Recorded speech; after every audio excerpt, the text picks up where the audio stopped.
Hello. I got a message from a subscriber, a long-time subscriber, asking me about what I thought about this incident where two lesbian women were beaten up on a London bus. And I responded to his message by saying I couldn't make head nor tail of the story, so I decided not to do anything with it because we don't know anything about the attackers. And as far as I was concerned, the women were beaten and robbed, and that was the end of it. They were beaten and robbed.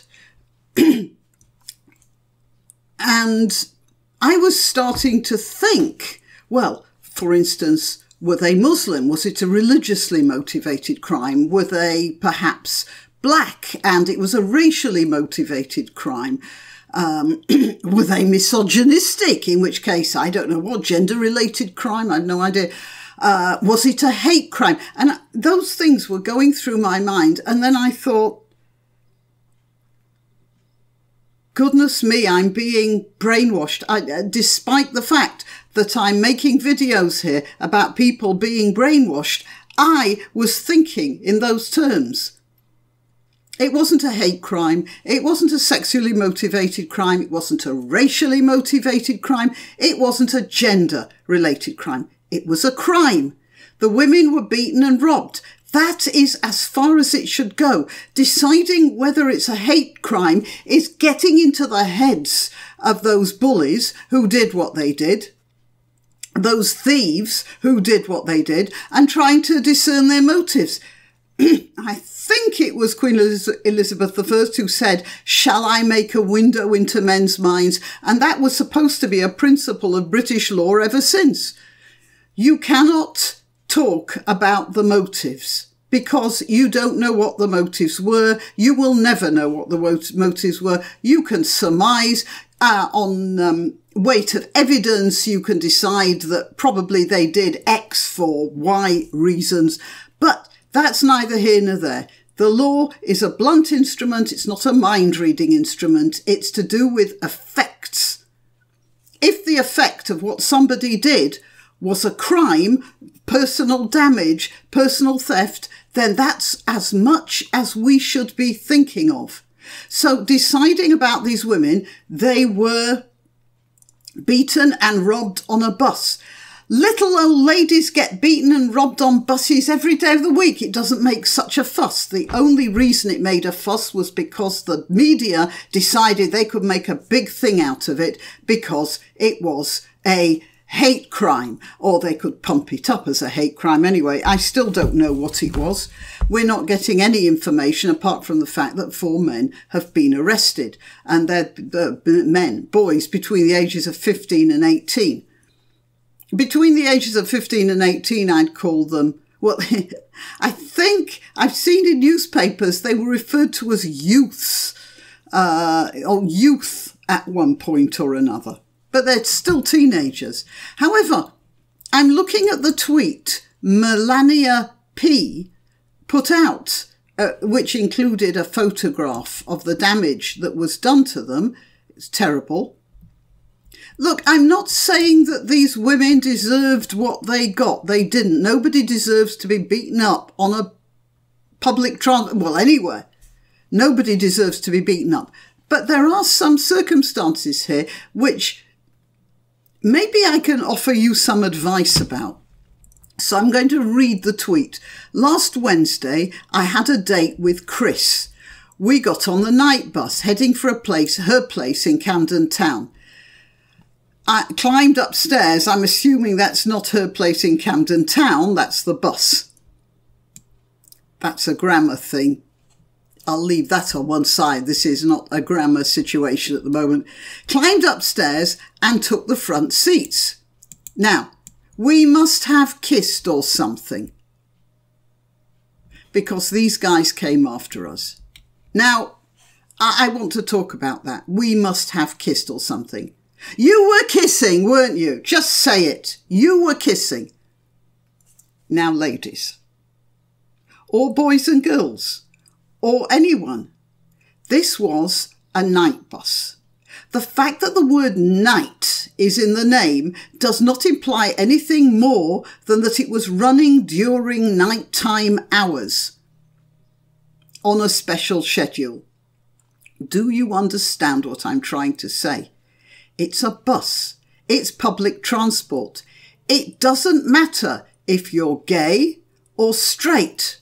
When you're sitting on a bus, you should comport yourself as people comport themselves in company. If there are other people on the bus, you don't go smooching, especially on the front seat.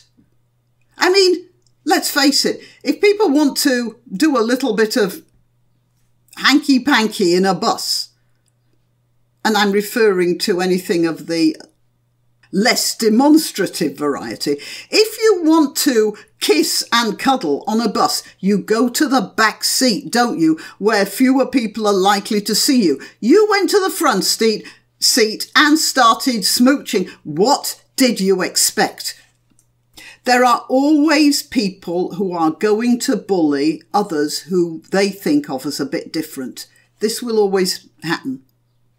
You can make as many laws about it as you want, and you can arrest these people afterwards for being bullies and idiots and sadistic monsters or whatever. You can do all of that, but the fact is it will happen anyway because humans are humans. When those lads saw you kissing and cuddling in the front of the bus, this gave them the feeling that they could do what they wanted. They couldn't do what they wanted, but they did. And if you were a heterosexual couple, same thing. I'm not saying it's got anything to do with your sexuality. I'm saying it's to do with the fact that overt demonstrations of too much affection in a public place are not polite and are likely to attract attention from the wrong people. And that's what went wrong with you.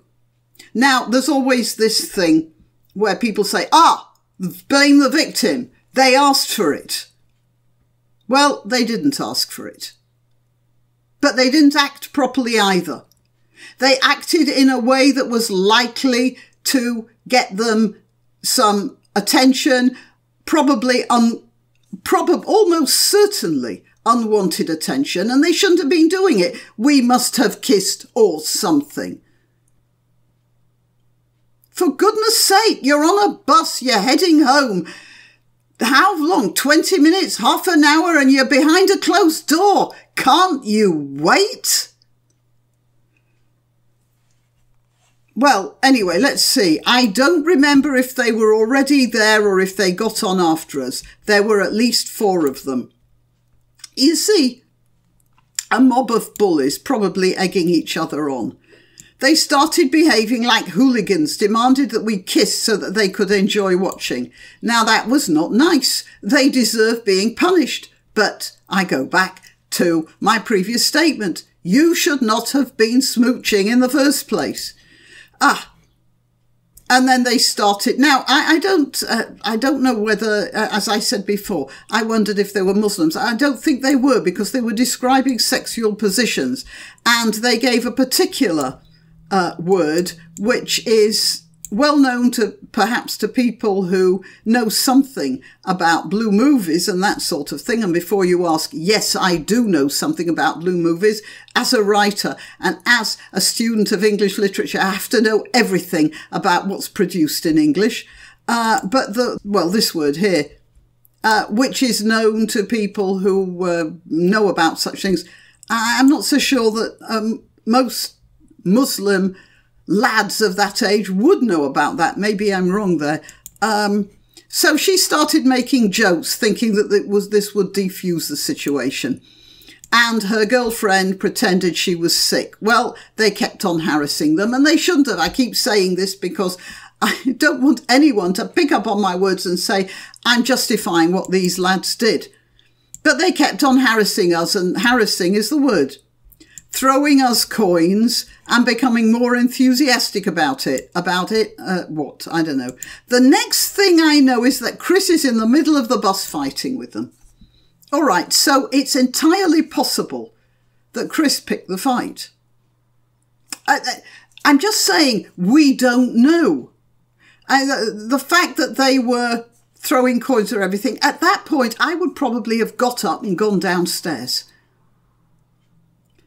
I know it's not right, but 2 young women and 4 lads in the prime of their physical strength almost, you're outnumbered. You retire from the combat. You handle this badly. Yeah, it wasn't a bad idea to start making jokes and that sort of thing. When that didn't work, you get up and you leave the scene. But no, Chris jumped out, and no doubt thinking she was big and tough, she went for them. And of course, they were not the best of people. They were going to retaliate in an unpleasant and illegal way, weren't they? That was obvious. You can make, these are 2 women who think that the law will protect them. The law might get justice for you, perhaps, but it will not protect you because you're in a place where the law isn't there to protect you. On an impulse, I went over there. Well, I'm sure you would have gone over there if people were beating your friend up. And the next thing I know is I'm being punched.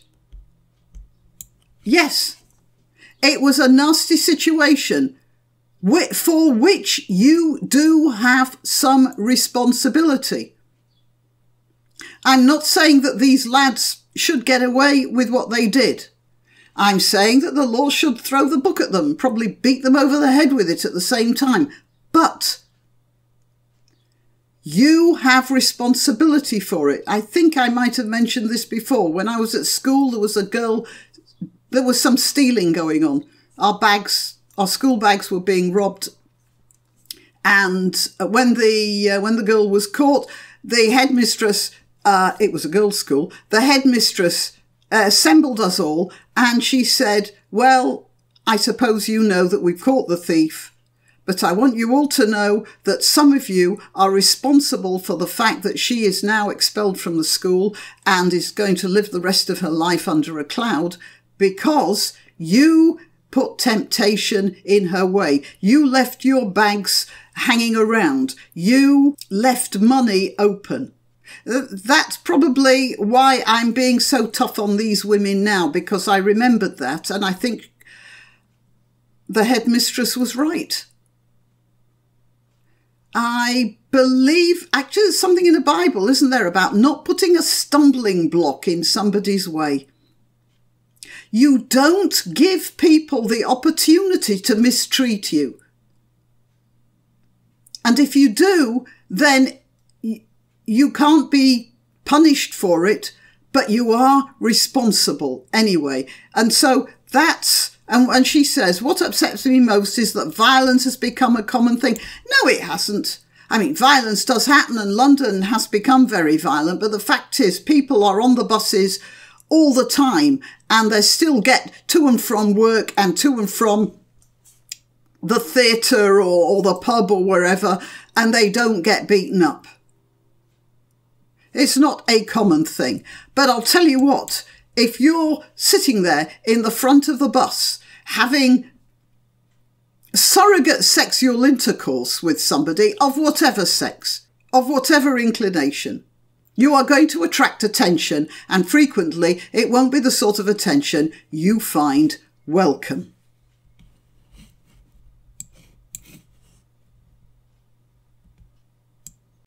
Thanks for listening. Please like and subscribe, and if you wish to donate, click the subscribe star link where you can make a one-off payment or set up a regular contribution, or I have a PayPal account at grannyopteryx@gmail.com. Till next time.